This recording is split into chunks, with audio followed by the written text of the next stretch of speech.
Je signale également alors que aux Nations Unies, il y a ce scandale qui est apparu maintenant depuis quelques années et qui est le soutien apporté ouvertement par les États-Unis d'Amérique au mouvement néo-nazi en Europe de l'Est. Ici, nous avons par exemple les manifestations qui ont eu lieu en novembre 2012, survivants de Waffen-SS lettons qui commémorent la lutte de l'Allemagne nazie contre l'URSS devant le monument de la liberté à Bauska.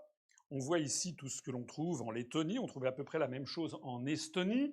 Ces mouvements, je rappelle à ceux qui d'entre vous ne le sauraient pas ou l'auraient oublié, que tout ceci se passe sur le territoire de l'Union européenne, de l'Estonie et de la Lettonie, qui font partie des pays membres de l'Union européenne depuis maintenant bientôt, depuis 10 ans, depuis 2005.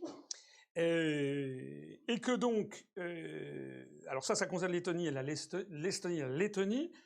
Je ne parle même pas des événements récents en Ukraine, où vous savez que le président Porochenko, actuellement mis en place par les États-Unis, s'appuie sur une coalition, notamment le mouvement Svoboda, qui est une coalition carrément néo-nazie.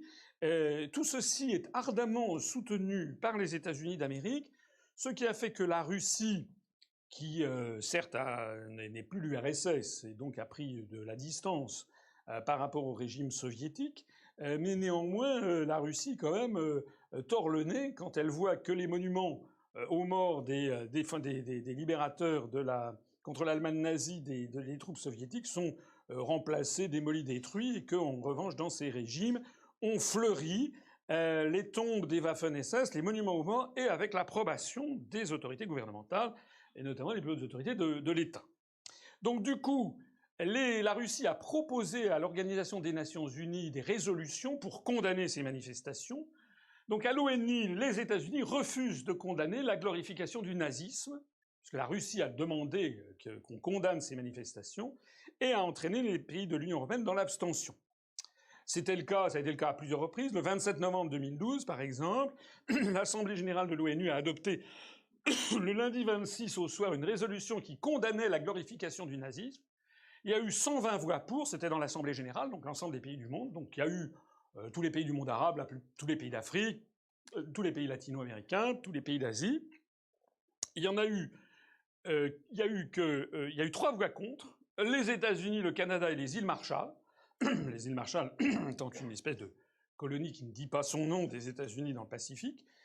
Et il y a eu 57 abstentions, notamment tous les pays de l'Union européenne par solidarité avec la Lettonie. C'est-à-dire que la France a refusé d'approuver une résolution qui avait été déposée par la Russie, évidemment non sans calcul diplomatique. C'est bien entendu que les États-Unis, la Russie essaie d'isoler les États-Unis dans cette politique de soutien à ces mouvements néo-nazis, mais il n'en demeure pas moins que la France, par solidarité avec la Lettonie et avec l'Estonie, a refusé d'approuver cette résolution. Alors tout ceci a recommencé encore il y a quelques semaines, il y a quelques jours, c'est en décembre 2014.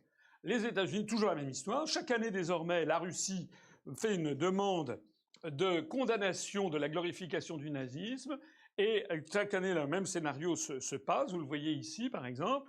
C'était donc le 19 décembre 2014, c'était il y a moins d'un mois. L'Assemblée générale des Nations unies a adopté jeudi une résolution condamnant la glorification du nazisme proposée par la Russie. Le texte était intitulé « Lutte contre la glorification du nazisme, le néonazisme et toutes les pratiques contribuant à alimenter les formes contemporaines de racisme, de discrimination raciale, de xénophobie et d'intolérance qui y sont associées ». Eh bien, ce texte a été adopté par 133 voix à l'Assemblée générale, donc de façon écrasante, ça fait plus des 2/3 de tous les pays du monde, 133 voix pour, il y a eu 4 voix contre, les États-Unis, le Canada, la République de Palau, c'est un micro-État du Pacifique Sud, enfin c'est à l'est des Philippines, et l'Ukraine, qui a voté contre, et puis 51 abstentions, dont la France de François Hollande, de Laurent Fabius et de Manuel Valls. Ça fait maintenant plusieurs années que ça dure. Nous avons, en tant que mouvement politique, on n'est pas tout à fait les seuls. Il y a quelques autres mouvements, mais qui publient comme nous, on publie à chaque fois un communiqué de presse qui, malheureusement, il n'y a jamais le moindre espace dans le moindre journal, télévision et radio de France pour qu'on parle de ça. Jamais, Ça ne passe absolument jamais nulle part. Pourquoi on parle de ça? Parce que je pense quand même que nos compatriotes, que l'on a fait défiler par millions pour défendre la liberté d'expression, seraient surpris de voir que le même gouvernement fait ce genre prend ce genre de position à l'Organisation des Nations Unies. En tout cas, ceci montre l'influence énorme des États-Unis d'Amérique à l'ONU.